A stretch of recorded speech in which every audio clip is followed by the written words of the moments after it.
Monday Sidekick, the AI agent that knows you and your business, thinks ahead and takes action. Ask it anything. Seriously. Monday Sidekick, AI you'll love to use. Start a free trial today on monday.com. Hi, everyone. This is Jenny Moness from We Didn't Turn Out Okay podcast. Did you know at Great Wolf Lodge, there's adventure for the whole family? You and your pack can splash away in the indoor water park where it's always 84 degrees. There's a massive wave pool, a lazy river, and tons of water slides for your pack to enjoy together. And the fun doesn't stop there. Get ready to explore and play at adventure-packed attractions from Magi Quest, a live action game that takes place throughout the lodge to the Northern Lights Arcade. There's also a bunch of great dining options and complimentary daily events like nightly dance parties, all under one roof. And the best part, with 23 lodges across the country, you're always only a short drive away from adventure. As a parent who loves family adventures, I love when everything's in one place. It's why I can't wait to take my family to Great Wolf Lodge. So bring your pack together at a lodge near you. Book your stay today at greatwolf.com and strengthen the pack.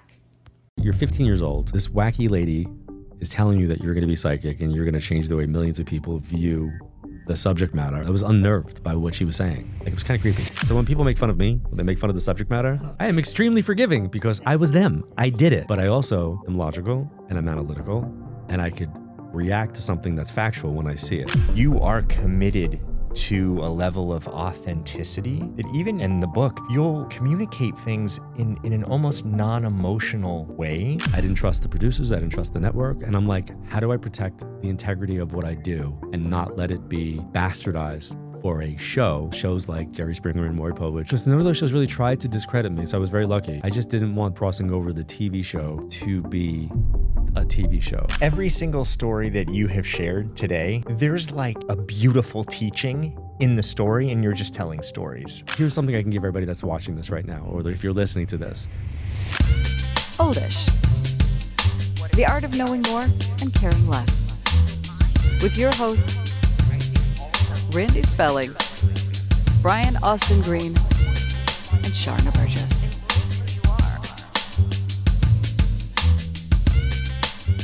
John Edward, welcome to Oldish. Thank you for having me. I'm excited. Welcome. Thank you so much for being here. I like watching you guys. Dude, same. I'm a fan. My So God, good to have you huge here. fans. So this is it's cool to have people in here where it's like we can share in the fandom. Right, We right. can- like, And the vibe here is kind of cool. it's cool, right? I like the whole Yeah. Thank stormy environment here. Thank Yeah. you. Yeah. This is just for you. So I remember watching Crossing Over. Was that the first TV show that you did? So I was a guest on a number of talk shows leading up to Crossing Over, at a time where like the daytime talk shows were huge. So Like Phil Donahue and Maury Povich. yeah, more Maury like, Springer. I didn't do Springer. I didn't do Phil Donahue. I did the Maurys, the Sally Jesse Raphael. Sally Jesse Raphael with the red glasses. Lisa Gibbons was amazing, wonderful woman who was very, very kind to me always. Okay. So a lot of talk shows. Uh-huh. And then my first love was radio. Radio was live and interactive. So to have the opportunity for people to call up and me to talk to them was just a really cool interactive thing. And then people didn't know what I looked like and they didn't care what I looked like. They just wanted the reading. So radio went into television, and then I had a book coming out. And I remember sitting in the conference room of the publishing company, and they said, you're going to have to do media for this. And I was like, I got that on lockdown. I said, I have phenomenal radio relationships across the country. I said, I will, do that. And the person in the meeting said, no, you're going to have to do television. And I said, no, I don't do TV. And she said, you don't do TV? And I do went, now. I go, no, I don't. I do radio. And she goes, oh, if you don't do TV, then we can't publish your book. And I was like, what? And she was very, very kind about it, but she let me know that radio didn't sell books at the time that television would. This was early on too, and I mean, you This were was one of the pioneers. Really, you opened a lot of doors for what it is you. Well, I will say this: I feel like before me came Shar Margolis, and Shar Margolis was somebody who was on like all the talk shows. Like she's the person who I say kicked the door open, and because of her, it was open. There was an opening for other people to do this. And I remember watching her on Sally Jesse Raphael. Okay. And there was an amazing kind of not cool moment that took place where the Sally show kind of tried to make the psychics on the show look bad. And Shar saved that show in such a big way for the subject matter. And I remember thinking like, wow, she's a badass. Like, look at her. Look what she's doing. And then when I got a chance to, meet her and we became friends, after doing talk shows like that, I then, I did the same thing with the talk shows that I did with radio. I became friends with the producers. And I was like, well, I don't know if I want to do TV. And one of the producers said, well, let's talk. And I read for her. And then she introduced me to her partner and they said, we'd like to do a show with you. I go, you want to do a show with me? I was like, can we do a radio show? Like a national radio show? And at that time, there used to be like nighttime call-in shows, like Love Line, which I did a bunch of, which is what we kind of crafted this. This was born out of Love Lines. Right. So I used to listen to that while I would be driving back from events. And it was this great interactive thing. And I was like, wow, if that was like psychic related, I can help a lot of people. And I was like, wow, these two women are being put in my path to help me do this like potential radio show. And she was like, no, we want to do television. I was like, television? I was like, nobody's gonna put me on TV. I'm like, that's not gonna happen. And they said, well, give me 6 months. Within like 6 months, we were in a pilot. And I'm like, what is happening? And then I'm like, well, they're never gonna pick this up. And then it got picked up for the Sci-Fi Channel. Yeah, and how then many I'm like, seasons this of is that not show gonna did get you renewed. do? And then it got renewed again. And then it was like, we're gonna go to syndication. I'm like, is this gonna get syndicated? And then it got syndicated internationally. God. So I wasn't psychic about that. I was actually blocked. I didn't really think it was gonna happen until it actually happened. Is that because you tend to block your own stuff? Like, is it? I know a lot of people that are psychic and are in tune that way. They're not in tune with themselves necessarily because It seems harder to be. I don't know. I think I was being logical. I was like, right. I think I was you just were being sensible in it, and you're like, no. Who's gonna put this on TV? Like, I have it. zero Okay. track record hosting a show. Right. And then when it started to happen, I asked for a co-host. I was like, can I have a co-host? Because I don't want to do TV stuff. Like, let me just come out and read and get some TV person to come and like talk to the cameras and do all that. And Bonnie Hammer, who's like the executive at NBC, super executive Bonnie Hammer, was running Sci-Fi. And she was like, no. She's like, no. Just a hard It's no. you. Like, Nope. this isn't even a conversation we're having. She literally came to one of my events. She came to an actual event, watched me do what I do. And she said, I want that. And you didn't have a co-host. You don't need a co-host. Oh my God. And How I just- terrifying was that for you? Pretty, not terrifying in the sense of I was afraid to do TV. I didn't trust anybody. So you guys both know television, right? You know Yeah. how television gets produced. Yeah. I didn't trust the producers. I didn't trust the network. And I'm like, how do I protect the integrity of what I do and not let it be bastardized for a show? While shows like Jerry Springer and Maury Povich and all of those type of kind of like salacious. They're trying to watching- prove what I do Yeah. wrong. Yeah. Yeah. or, Did you or bastardize the subject matter? Did you find that then when you did go on other people's shows, that there was a part of you that was like, I want to prove people wrong that try and discredit what it is I do? No, or because none of those shows really tried to discredit me, so I was very lucky. I just didn't want I didn't want crossing over the TV show to be a TV show. just junk TV? I wanted it to be an event that was televised. Right. And so there was a lot of push-pull when it came to the syndicated version of crossing over. The Sci-Fi version of it was amazing because it was shepherded by Bonnie Hammer. And Bonnie was just like the most amazing person for me at that time. Really? To let the subject matter be what it needed to be. And then when it got into the syndication version of it, there was a lot more people involved. Her voice course. wasn't the voice that Right. was in charge anymore. And I was kind of a nightmare to work with because I was going to be protective of the subject matter. I wanted to make sure that I was going to protect the Nightmare and energy. a bad. So I think people can misconceive that. There are people that are a nightmare because they're just fucking divas and like you were only asking for, green M&Ms, or there are people that are like, the most important thing for me is how I'm represented and what it is I do and I will fight to the death to make sure that I'm doing what feels authentic and real to me. Yeah, well, I when I walked onto the set of Crossing Over, the stage was like an illuminated circle. And I remember every time I walked onto the set, I walked on with the energy of, I'm walking on for everybody who does this work. I'm not walking on for John Edward. I'm walking on for anybody that does something in metaphysics. And I want to show validity with integrity, and I want to help people. Like, that's what I was doing. And, there were like funny moments that took place where it's like, I'm in the middle of doing a reading and they would like maybe ask me to, can I take a step back because I was out of my light? Can you say that again? No, I can't say that again. Like, well, if you're not over here, then you're not going to be in the cameras and we can't get coverage and we need you to be. And I remember saying, here's the deal. I'm going to do my job. You figure out how you people have to do your job, but do not interrupt me again. Yeah. Because I can't do another take of grandma coming through. Right. Like, right. It is what it is. Like, this is how it has to be. And yeah. I remember like just going like, all right, I'm over this. And like, I got 13 weeks of doing this and I'm done. And I stopped caring about like the TV stuff of it. I'm like, I'm just gonna go out and just do what I have to do. And I had a nonsensical, like, I don't give a whatever. And that you can curse here, by the way. Well, that week, 3 of the camera guys separately came up to the green room, my dressing room, and they all said something very similar. They were like, we don't know what you're doing differently this week, but keep doing it. And I'm like, what do you mean? And they said, we are old school New York camera guys. We've seen it. We've done it all. When we're looking down the lens of the camera, we're seeing the magic happening. And they mean the magic of television. And they go, but what you're creating now is helping people. And we're a part of that. Keep doing what you're doing. Ooh, that's so amazing. What was it? What was that actual shift in you, do you think?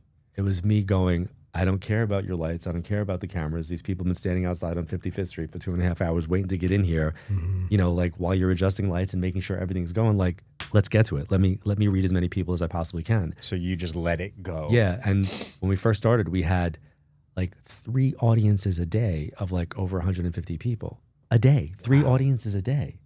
The load in, the load out, the load in, the load out. And I'm like, that's like people hurting. I'm like, we don't need 6 audiences a week. I need 1 audience. There's a lot of people in this audience. If these people are taking the time to come into the studio, let me read for them. Let me get to as many of these people who are coming in today. Yeah. So there's Make a lot it interactive so then people are there and they really accomplish something and getting to be in the audience. They're like, and then there was like, a learning curve for the producers because as a producer, they want to be able to control everything. And I'm like, but you can't know the stories of people. You can't interview the people before they come in. And they're like, but we have to. I'm like, no, you can't. You cannot. You can post-produce what happens. Right.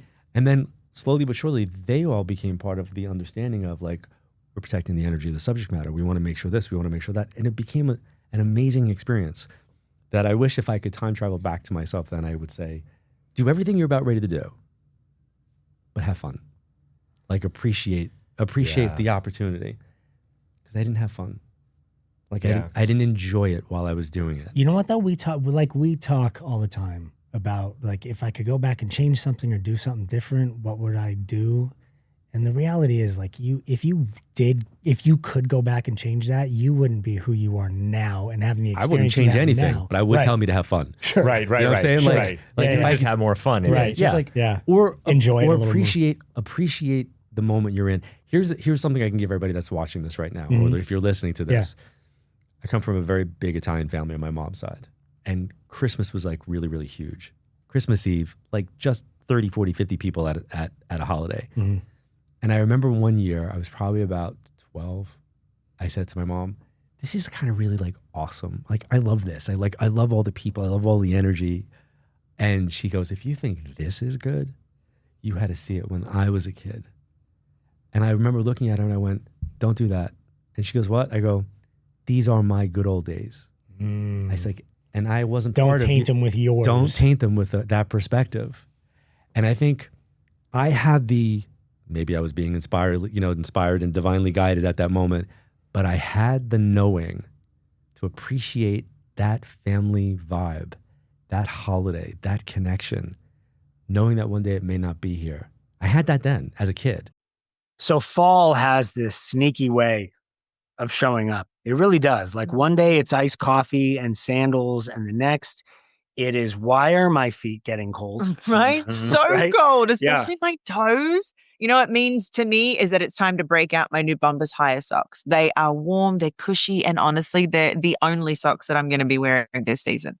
Well, okay, I just got the new Bombas slippers last week. Oh my gosh, they are ridiculously comfortable. I don't really want to leave the house once they're on type comfortable. That's it, man. They really do. Like the merino wool that keeps you cozy without overheating, this Supima cotton that actually breathes, that thick rag wool. That's the kind of sock that feels like hot chocolate. It's like hot chocolate by the fire. Yes, It's delicious. it totally is like that. And you know, it really feels good when you remember that every purchase means Bombas donates an item to someone experiencing homelessness. That's over 150 million items so far and counting. Which means that while we're staying warm, someone else is staying warm too. I mean, I just feel good knowing that. Definitely. They have this happiness guarantee too. Like it means that if for any reason it's not a perfect fit, they're going to make it right, which is crazy. It's no hassle, no stress. Honestly, though, you're probably going to just want more. That's true. Yeah, it's true. You guys should head to bombas.com/audio and use code audio for 20% off your first purchase. That's bombas.com/audio. Code audio for 20% off your first purchase. Bombas, they're more than just socks. Welcome to Only Murders in the Building, the official podcast. Join me, Michael Cyril Creighton, as we go behind the scenes with some of the amazing actors, writers, and crew from season 5. The audience should never stop suspecting anything. How can you not be funny crawling around on a coffin? No, that's true. Catch Only Murders in the Building official podcast, now streaming wherever you get your podcasts. And watch Only Murders in the Building, streaming on Hulu and Hulu on Disney Plus for bundle subscribers. Terms apply. How old were you when you started really doing this? 15. Like really trusting what it is was coming in? And because I know that's a big, Randy's talked about that before. Like it's one thing, a lot of people get messages and things, but it's the people that really listen to those and start trusting them. And that's a big, so you were 15. 15. I was 15 when I was put on this path. And that was from your mom. You talk about this in the book, which we'll get to later, but tell us the story about your mom and this interaction. My mom loved the subject matter. My grandmother loved the subject matter. So they did this all the time. Like they had psychics come to the house, card readers, seance was done once. Like this was something that was just like on that side of the family. My dad was not a fan. My dad was not interested in the subject matter and kind of forbid me to be connected to it. I had kind of like adopted his philosophy, like this was not real, something that the ladies do, kind of a thing. They divorced. I moved into my grandmother's house. I witnessed a lot of the stuff, and I used to make fun of it. I would be the person that would be snarky and sarcastic and making jokes, and they would come out of the room and having a reading, and I'd be like, let me guess, you're going to Florida? And then my cousin would be like, yes, I'm going to Florida. How did you know? I'm like, because you're a New Yorker. Right. Everybody goes to Florida. Everybody goes to Florida. Why isn't anybody coming out of the room going to Kansas? Like, why are they all going to Florida? Right? So I was that person. So when people make fun of me, when they make fun of the subject matter, I'm extremely forgiving because I was them. I did it. I understand. But I also am logical and I'm analytical and I could react to something that's factual when I see it. And when I had a reading by somebody that came to the house, her name is Lydia Clark, she was highly specific, very accurate, and gave me outcomes to things that there's just no way possible that she would have known. I would have had to tell her. She would have had to have been with me. She would have had to know people that I was connected to, and then gave me very ridiculous outcomes to certain circumstances that then happened in a very short period of time. And my reading with her, she told me that this was going to be my work. This was what I was going to do. So you're 15 years old. This wacky lady is telling you that you're going to be psychic and you're going to change the way millions of people view the subject matter. Mm-hmm. I'm like, she's kind of crazy. But she was like confident crazy, so I was like, all right, I'll just kind of listen to her say her thing until the rest of it started to like make me feel unnerved. And I was unnerved by what she was saying. Like it was kind of creepy, but creepy accurate. And at this point, were you getting any messages? Did this just seem far out? I was intuitive. I was having experiences, but I was rationalizing them away. Like, for example, this guy and I have had a conversation. Mm-hmm. And one of the things that I find interesting is that in my career, I have so many people want to like project to me, I do what you do. I'm like really, really psychic. I'm this, I'm that. And when I watch your show and I listen to this gentleman speak, I'm sitting there going like, why doesn't he ever use the word like psychic? Like, why doesn't he ever use the word like intuitive? Like, he's like tripping all over himself not to use the words. Avoid, And I'm like, I find that fascinating. And I want people like when they listen to this to recognize what I just said, because everybody's psychic, everybody's intuitive. But then there are people who take it to a place where they can utilize it and they use different words to try to frame it. And I'm teasing you because I did that when I was a kid. I was like, I don't want to use the word seance. Is that for acceptance? Right. Is that so you're not judged by saying? John's looking at me right now. And I'm looking at you also. Okay, let's go. Because you're very specific with the words you I watched pick. the episode where you became the guest and you didn't realize you were going to become the guest. Yeah, so, yeah. Not to like, ambush you, but. I think John would have known you were going to be the guest. Right. Which is why John's not a part of this show. I think it comes with a certain amount of pressure that if I'm working with my clients, let's say, and I say I am intuitive, right, or I have these psychic moments, then there's maybe an expectation of what that looks like, right, or how that means. And I really don't want the pressure because for me, I just want to be as open as possible. And when things come through and how they come through, they just come through. But I feel like if I coin label myself it, as you that, label it. So I kind of felt the same way. So when I was doing group stuff, I didn't want to use the word seance because seance has a connotation. You immediately think table, flowers, candle. Turban, dim lights, right? Table Ouija tipping, board. right? That has that whole kind of woo-woo, like darker kind of. Yeah, I've seen this movie. Yeah. So I'm like, I'm not going to say seance. I'm gonna call them like a trance session. Like, oh, it's going to be a trance session. And then that was what I tried to coin it. And people would say a trance session. Like, well, what is that like? Oh, like a seance? And then it'd be like, I would describe it and they'd go, like a seance? And I'd be like, yeah, kind of like a seance. Son of a bitch. This guy's tripping over words not to say like I'm kind of like intuitively coaching. Yeah. And it's like, so you're kind of like psychic? Yeah, I'm kind of like psychic. Got it. He totally is, because he'll say things sometimes when we're in here where it's just like, you knew exactly what to ask. What I just said this with a guest that we had on yesterday. I was like, you asked a question that he needed to be asked because you could tell he had never thought about it. It was a guy that was dealing with extreme grief. And Randy asked him what he wanted for himself. And he was like, what was his wish? I asked what he was like, I haven't thought about that for himself. Was for his son. And he was easy, it was easier for him to say that. But then with him, he just couldn't take in how he's helping people, even just sharing his story, even if it's not a beautiful place where he's at in the moment, right? Even if it's not easy. And I asked him the question, do you have a wish for yourself, as the last question? Because I was sort of told that would be something that he would walk away with and maybe, ponder and take in. But the thing is that's the gift of sitting with people. Is at the end of the day, it's not just about making a show. It's about sitting with people, sharing space with people, and helping them the way that they help. And if I can share something, you can share something. It's easy to say, but that's not easy to do. It's not. I think it takes certain like gifted people to really be able to listen and observe. You've been on a journey. You've gone through stuff. Randy Spelling, welcome to Oldish. Yeah, what's happening right now? You've lived life, right? But with that comes catalytic moments for change. And we either face those changes, embrace those changes, and transform, or we get stuck. So you chose to transform and then said, wow, I've had these experiences. I recognize these experiences in you. Let me ask that question.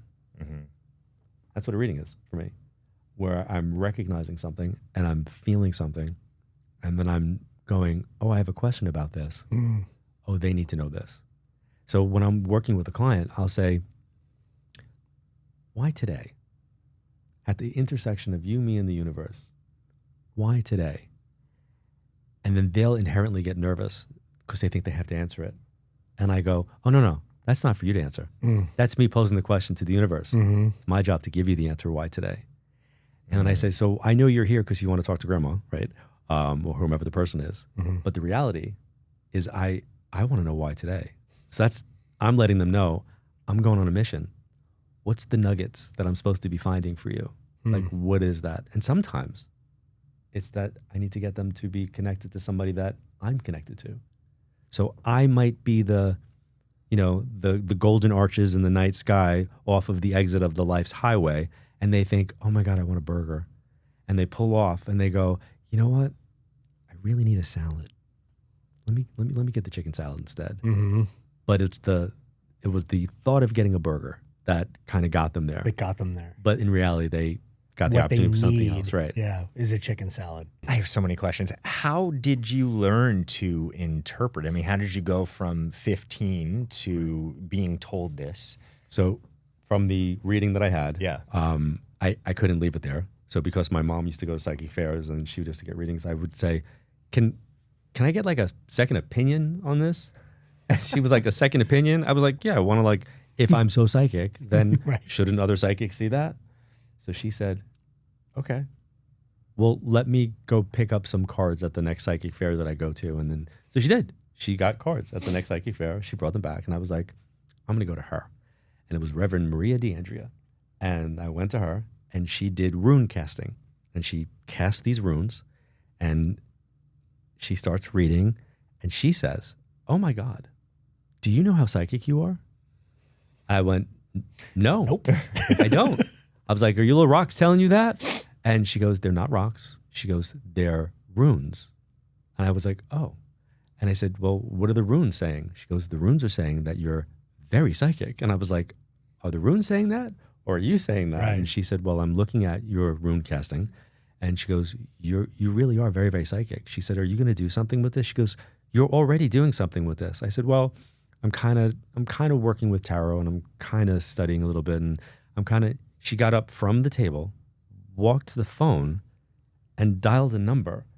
And this is me going, I'm paying for a reading. She's making a phone call. And she says to this woman, Sheila, she goes, Sheila, I'm sitting with a young gentleman who's an amazing psychic. And I think he needs to come work at your psychic fair. And I was like, what is happening right now? And What are you committing me to? she comes back to the table and she hands me this woman's number. And she said, she'd like you to come to the Staten Island Snug Harbor Cultural Center on Sunday. I go, and do what? She goes, she wants to meet you. And I'm like, this doesn't feel normal. Like, is this like a culty kind of a thing? Like, are all these psychics connected? And like, I'm being pulled into something. So I said to my mother, can I go? Now, truth be told, I was driving illegally at a very young age. Fantastic. Yes. So my mom would say, if you get stopped, I'm going to say that you stole the car. Just so you know. I was like, okay, fair. She was like, you under the bus. She's like, I'm just going to let you know. Just so you know, I will ruin your life, okay? But I'm not going down for this. I was like 16 and driving everywhere, right? So I drove to Snug Harbor, Staten Island Culture Center. I met this woman, Sheila, and she said, go to the back table. I'll meet you there. So I go to the back table, and I had my cards with me, my tarot cards. And she said, read for me. And I go, like right now? And she said, yeah, like right now. So I read her. And then she said, lovely, it was very nice meeting you. And I was like, okay. And then she got up and like walked away. And I didn't know what to do. Like, do I politely just leave? Right. Because she Do I kind of pack gave up me the and impression go? Do like, I follow her? it sucked. Like it was that kind of vibe. And then some other woman like walked up to me and she handed me a admission ticket, like a little, like you would get it like in the old days in the movie theater. And she hands me a ticket and I was like, what's that? And she goes, well, I think I give you the ticket and then you give me a reading. And I was like, I looked at it and it said John, the client's name, and whatever time it was. And I said, oh, I'm so sorry. This is a mistake. Come with me. So I walked back to the front desk to the woman, Sheila, and I was like, Sheila, I said, I think there's a mistake. And she says, what's the mistake? I said, well, this woman just handed me a ticket to do something. Is there another John here? And she said, nope, just you. I go, you want me to read this woman? She said, yes. I go, like right now today? And she said, yes. I read 9 people. That was my first psychic fair. I read 9 people that day. And that's how my journey began. Whoa, that was a bop. Ooh, let's keep the party going with the Claptrap Public Domain Serenade. Happy birthday to you. Let's all loot and shoot. Ba-ba-doo-doo, Borderlands 4. Well, that kind of fell apart toward the end. But you get the idea. Borderlands 4 is out now. Buy it! Buy it, buy it, buy it! Rated M for mature. Optimism isn't sunshine and rainbows. It's fixing things, changing the way we fix things. It's running the world on smarter energy. Because if optimism never stops, then change can't either. GE Vernova, the energy of change. When you were reading, A, were you scared? And B, how did you fall into a place of trust when this is brand new for you? Oh, I think it's because I'm a total seeker and nosy as shit. Like, I just need to learn more and more and more and more. And I've been a student of the universe for 40 years now. So for me, it was like, it was exciting and fascinating. And I loved seeing people's reactions to what I was saying. Did you at all on that first day, though, feel like I'm just going to fake myself? I'm going to fake it through this day. I'm going to this isn't real. No, you were like, no, okay, because I had my cards. So like that was my crutch. Oh, got it. So that was my crutch. Oh, okay. So I see. I felt very confident that I knew what the cards meant. Right. So and then I give a reading. I would do the reading. I would tell them what was in the cards. Right. But all other stuff was like coming through. And for years, from like 1985 well into probably the 90s, I would use my cards. And I had a very dear friend who was my mom's age who passed in 2001. Her name is Shelley Peck. Miss her terribly. She was the most amazing, I call her a Renaissance psychic because she was a phenomenal psychic. She was a phenomenal astrologer. She was a phenomenal past life regression therapist.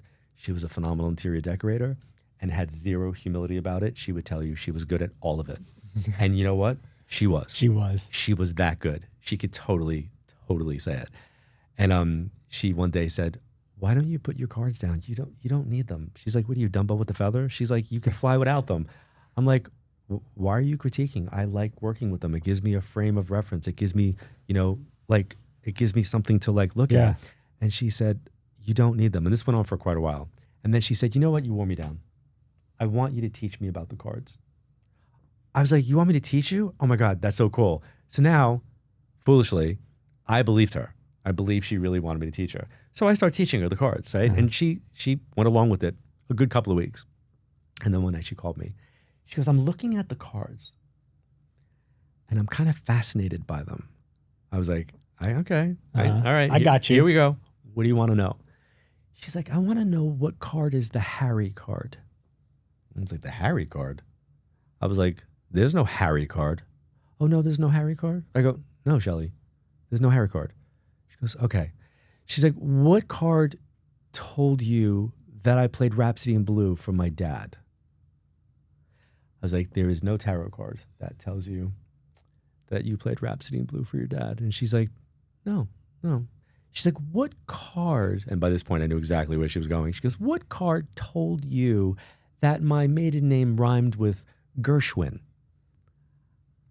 "There is no card, Shelley, that told me that." And she goes, "You're goddamn right there's no card. Put your cards down. You don't need them." And I was like, okay. Right. Wow. That's a story. So great. That's a good story. I love that. Like that whole reverse cycle, like you just play along. She did to me another time because she wanted me to study astrology. And every time something would happen with the astrology, she'd be like, "Well, Mercury's retrograde and that's why that's happening." And I'm like, "Oh, right. Mercury's retrograde. So we're going to blame Mercury for everything that's happening right now." And she said, "Do you do astrology?" I said, "Nope." And she said, "Well," she goes, "then don't express an opinion about something that you don't quite understand." And I'm like, "Okay, but Shelley, you're going to tell me that for a 3-week period of time, we're going to blame all snafus and communication and traffic and all that stuff on Mercury's appearance in the sky to be, retrograde?" Mm-hmm. And she said, "Yeah, John, we are." She's like, "Because that's what us astrologers do." Uh-huh. She's like, "This is how this works." So then I love that confidence. She decided to do something different. She said, and I quote, "Would you like to teach a workshop with me?" I was like, "I would love to teach a workshop with you." and she knew that I'm kind of like OCD. So my appointment book was color coordinated with highlighters, right? Wait, how old were you at this point? 20. So you're 20. You have a color coded appointment book, and you're about to go teach a workshop. And I should tell you that it's like once the joke in my world was, it's in yellow or it's in blue, right? So it's like everything was like color coordinated, and it would help me to remember my schedule because I would look at it and I was like, it would like stay in my brain. So she said, let's do it in October. I was like, well, that's far away, Joe. I said, you don't want to do it sooner? She said, I think it's going to be better for October. She goes, you have your book out? I went, let me get it. So I get my book. She goes, don't put it in your normal colors. She's like, because I'm not really sure which weekend we're going to be able to do it. She's like, but I have 3 weekends free in October. So she goes, how about we like circle these three weekends? I went, okay, we'll do it then. She goes, but I'm not really sure yet which one. She goes, can I get back to you? She's like, I have to see how certain things play out. I went, great, no problem. She never brings it up again. She never says anything about the workshop. She never says, hey, I settled on the weekend that we want to do it, right? So now I'm feeling like, do I ask her? Like, do I say anything? Doesn't bring it up. And I'm like, okay, well, then she clearly doesn't want to do it. So I'm not going to say anything. So now it comes down to I normally was always booked like 6 months in advance. So I'm now coming to the point where I have to book out. At 20 years old? Yeah. So now I have to book out that far. And I'm booked well into now November. That month comes. That weekend, those 3 weekends, I'm now in that. And I start to notice, only because I had highlighted in a different color those weekends, that my clients were showing up on the wrong dates. There was like snafus with communication. And I, in my, sometimes daily or nightly phone call after we got done doing readings, we would kind of talk about each other's clients. And by the second week, I'm like, Shelly, this is the craziest week. And she's like, why is that? And I was like, well, I go, how honest can I be with you? And she's like, I want you to be really honest. I go, I don't know. I feel like you communicated with me that you wanted to do a workshop months ago. I said, and then you never brought it up again. I was like, and well, that's number one. I go, so, but like everything's like really weird. Like my clients are coming at the wrong times. They're showing up at the wrong day. Like people showing up at my office on days that I didn't have readings. So like there were like these moments that were happening. And she said, well, let me address the first question, the workshop. She goes, the workshop happened. I was like, oh. I was like, did you do it with somebody else? And she said, no, I did it with you. I go, you did the workshop with me? I go, did you want to tell me that you did the workshop with me? I said, because I don't remember teaching anything. Should I have been there? I was like, I don't remember teaching a workshop. And she goes, oh, no, you were the student. I go, I was the student. I'm like, what is going on here? She goes, the question now that you just posed to me about the disruptions in your schedule, the miscommunications, the clients coming on the wrong dates and time. She goes, the 3 weekends that I had you circle on your calendar, Mercury's retrograde. She goes, so now knowing your brain and how you have to have data, she goes, now you have it. Workshop taught. Class dismissed. Wow. Class dismissed. Wow. Yep. Wow. She was something. She is something, yeah. So she was one of your big influences then. Oh, God. In what you do, Yeah. obviously. Yeah, totally. You spoke to her every day? I spoke to her every day. She has kids. She has a daughter that was older than me. And it would be like weird, like her husband would get on the phone and I'd be like, hey, how are you? Can I talk to can I talk to Shelly? Or, hi, can I talk to your mom? Like we had that kind of connection. Wow. Yep. And she left in June of 2001. June of 2001. Yep. Do you still talk to her? I have her photo out and look at it every time I read. Really? Yeah. So she's just a major driving force and influence for what it is you do. She was just really fun and she was really direct and she was like just New York ballsy. And I can tell you that she's got the passion like of the subject matter. that I wound up carrying that with her. You know, she predicted my wife. Every time I was dating somebody, I'd be like, she had told me, she's like, you're gonna marry somebody with the big S. I was like, I thought she said, S. that's what I thought she said. I thought she said, I'm gonna marry somebody with a big ass. And she goes, no, S, as in the letter S. You're gonna marry somebody with the big S. I'm like, what does that mean? The big S. And she said, I don't know. She goes, but you'll know. So fast forward, I've been very, very busy. I was traveling a lot, and I had a week of really difficult clients. Just normal, right? But I had a week of really difficult clients. I wasn't feeling validated, and I had some kind of, difficult relationships drama that was happening simultaneously. And I had previously lectured at a psychic fair where there was a mistake. The psychic fair was booked in a hotel where a ballroom dance competition was also booked at the hotel, and it was an error. And so I walked in thinking I'm going to a psychic fair, and all of a sudden, like, a ballroom dance competition, and people wearing like, skimpy clothing and costumes. I'm like, am I in the wrong hotel? Like, what is happening here? And somebody came up to me because I walked into the ballroom and I was watching the dancing, and I loved music and I loved dancing, and I came from a family that they all thought they were great dancers. And somebody gave me a card for an Arthur Murray dance studio, and I took it and I put it in my appointment book. And that February, I had a really difficult run of clients, as I said, and I didn't feel like I was having fun. And my mom had died. Like, there was just a lot going on. And I took my appointment book and I was like, ugh, and I tossed it. And when I tossed it, the business card popped out for Arthur Murray. So I picked it up and I went, why not? Maybe this will be fun. And I called, and my wife, Sandra, answered the phone. And she said, how did you learn about us? And I was like, I was at the Marriott and there was a ballroom dance competition. She's like, oh, that was last November? I was like, yep. She's like, what took you so long to call? I was like, just timing. It had to be the right time. And she said, well, I don't normally take new students. She goes, but I'm going to take you.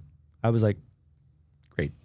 I go, who am I going to be working with? And she said, my name is Sandra. And in my appointment book, I went like this. I put S and then a small ANDRA, and I closed the book. The big S. The big S. And then it wasn't until maybe my second or third lesson that I had gone back into my appointment book to get the phone number for the studio. And I saw the big S, and by that time I was already smitten with her.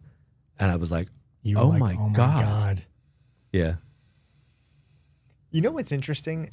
Every single story that you have shared today, there's like a beautiful teaching in the story, and you're just telling stories. I mean, I feel like at the heart of what you do is teaching and sharing in a way that is just so true and authentic and matter of fact to you, but it comes across at like the message is there. Are you aware of that? Do you feel that? I'm not intentional about it, but I'm happy to hear it. Yeah. I'm happy to hear it. Yeah, it just I don't know. It just seems. But I think that's my style of communicating. When I'm doing a reading, I'm sharing my experiences, because my experiences are my symbolism to get me to say something. Wow. Yeah, that's what comes across so much in you doing readings with people, in you doing interviews and just talking with you. You are committed to a level of authenticity that even in your readings, a lot of times, and the book, you'll communicate things in an almost non-emotional way. That is intentional. Right. That I'm very intentional about. And I think it's because of the experiences that I had young. So at that first psychic fair that I went to, sitting in the back table with two women in front of me, and one woman turned this way, the other one turned the other way, and they looked at me and they saw that I read this woman, Sheila, and the woman to my left, she went, "Are you good?" And I said, "Excuse me?" She goes, "Are you good?" Now, how do you answer that question? As a 16-year-old kid, right? If I say yes, I'm cocky. If I say no, I have no business being there. So I said, well, I try to be as accurate with every client that I sit with as I possibly can. And the other woman said, leave him alone. He's just a kid. And she responded with, yeah, a kid who's going to take my clients. And that to me made me go, wow, I thought this was going to be spiritual. Yeah. Mm-hmm. And that to me was my first day. And that set me up for like, okay, they're just people. They're people with abilities. Right. And I learned a lot from those rooms and those people with abilities. Some of them were very inspirational and empowering. A lot of them taught me how I didn't want to be. Next week on Oldish. Right, so did he come to you and say, John, I think I want to make our story into a book? Here's how that happened. So he put these control items in front of me. I removed the control items and said, this has nothing to do with the case. And then I wound up getting information about the case, wound up reading for him. And, you know, he had the me moment, the moment that I had when I was first read, where my logical mind was forced to face the reality that this woman couldn't know what she knew. And I wasn't really intimidated by him, but I felt like, you know, he was with the FBI. And then he asked me, can you help me? It wasn't my interest then, to be honest. It's not my interest now. So what made you say yes to this? I just wanted to take a moment to let you know that you don't have to navigate life alone. If there's something hard that you're dealing with or you're just ready for a change, then reach out to me at randyspelling.com, or you could DM me on Instagram, also at randyspelling. And if I can help you, I will. If there's a resource that I can share with you, I will also do that as well. Thanks.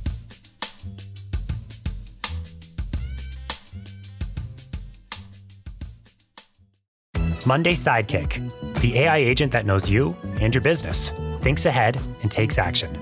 Ask it anything, seriously. Monday Sidekick, AI you'll love to use. Start a free trial today on monday.com.